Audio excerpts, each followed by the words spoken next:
by the time I assumed duties as a minister in August 21st, 2019, we discovered there was no budget for the Nddc for the year 2019, up to that September. So we submitted 2 budgets in November to the National Assembly.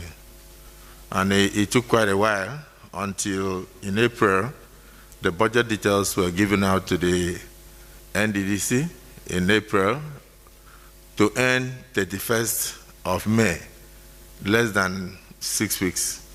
And so there was a provision of 1.25 billion in the budget of the 2019 for the forensic audit exercise. So basically what delayed it was the absence of budget, not the absence of the will. And then, of course, unfortunately, the National Assembly is right now on leave, and the budget of the Nddc for 2020 has not been passed. So to enable us kickstart this exercise, not just kickstart, to enable us move forward with this exercise and complete it on time, Mr. President graciously directed and approved that the payment for the forensic exercise should be undertaken by through the budget of the Presidency. And so the first amount that was approved for the lead forensic auditors was about 380 million.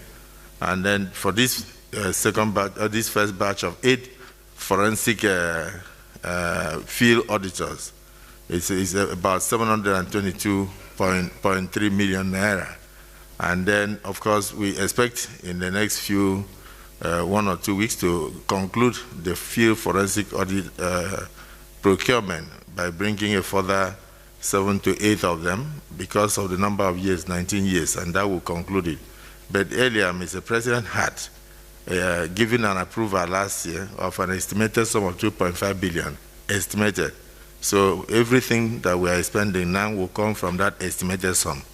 And initially, it should have come from the budget of the Nddc. But because of the delay and the inability to pass the 2020 budget, the entirety of the amounts that are going to be spent will come from the budget of the Presidency. That is why the delay occurred, and then we are on course right now. And so we thank Mr. President for not just the will, but for also undertaking to ensure the funding to make sure that this exercise comes to fruition, because it will benefit not just the Niger Delta people, but it will benefit Nigerians, and it will also give direction to a lot of agencies of government, such as the Northeast Development Commission, so that the modalities will be well set out. And the job is not just forensic auditing alone. I know forensic audit, as I stated earlier, is different from statutory audit. Forensic audit, even audit statutory audit, because this one is done with a view to checking whether there were issues of misappropriation, bribery, corruption, fraud, or anything of that sort that could have militated against the success of the agency in the last 19 years.